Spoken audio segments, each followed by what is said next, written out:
So we have seen how we check the expected deviations and upset scenarios in HAZOP and how we evaluate the safeguards in place. And based on all these, recommendations are taken to increase the safeguards or reduce the probability of the deviation. In the HAZOP session, we identified some severe consequences. We have seen if there are enough safeguards against them or not. Now, we want to measure all these safeguards integrity level. This is to define the level of strictness concerning their specifications. This is most important when we talk about safeguards implemented through SIS or the related shutdown system, which are called safety instrumented functions, or in other words, SIF.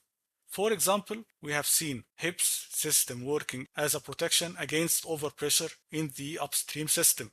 We have also seen SDV3 that closes the pump tripping at low liquid levels.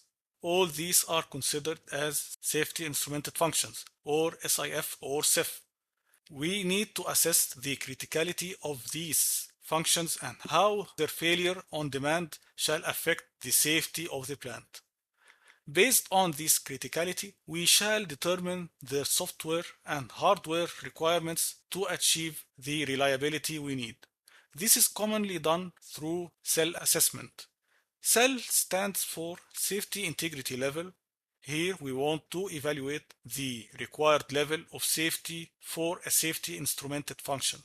This is done by checking the frequency of the consequence we are afraid of and the severity of the consequence if it happened and the extent of damage it shall cause. The cell assessment method may vary depending on the standard to be followed on how to calculate the frequency and severity. In the next videos, we shall see a simplified approach, although it's expected to be more detailed in the real life.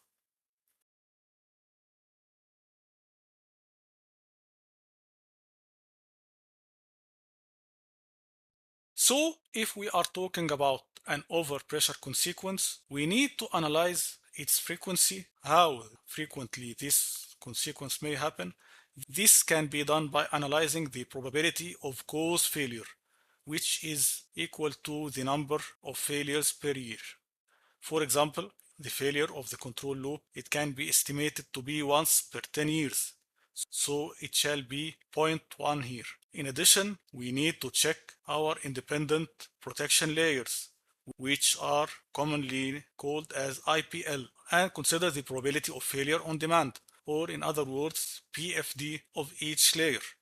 So we are supposed to be placing protections against the consequence, such as safety instrumented functions or PSVs, and so on. Each one of these has its standard probability of failure on demand. For example, a PSV has a probability of failure on demand of 0.001, which means that if we needed the PSV to open at overpressure, the PSV may fail once per 1,000 times.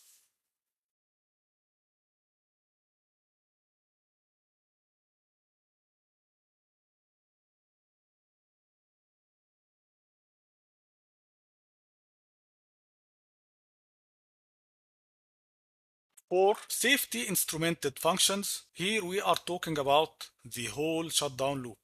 So if we are having a pressure transmitter sending a signal to the shutdown system that shall close the control valve, then we are talking about the measuring device, the shutdown system, or the logic solver, the final element, which is the shutdown valve in many cases, and the cables or components that send the required signals from the transmitter to the shutdown system to the valve. All these compose one SIF or SIF function.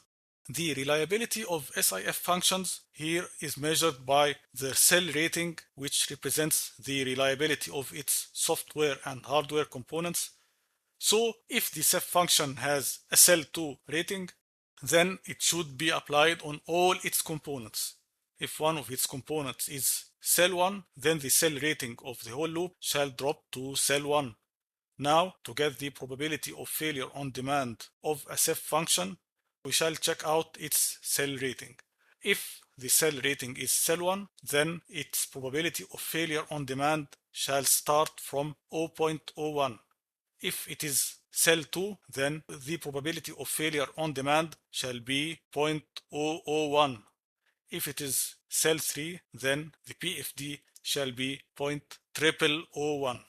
Cell 4 will have even less PFD, but it is not applicable in most industries except in the ones with very dangerous consequences, such as nuclear ones, for example.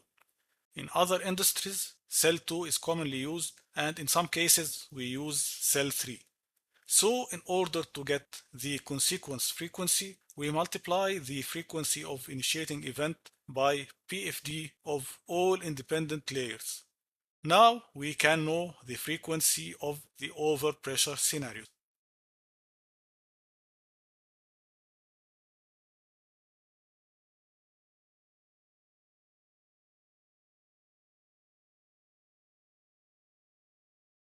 So in order to get the consequence frequency, we multiply the frequency of the initiating event by the PFD of all independent protection layers.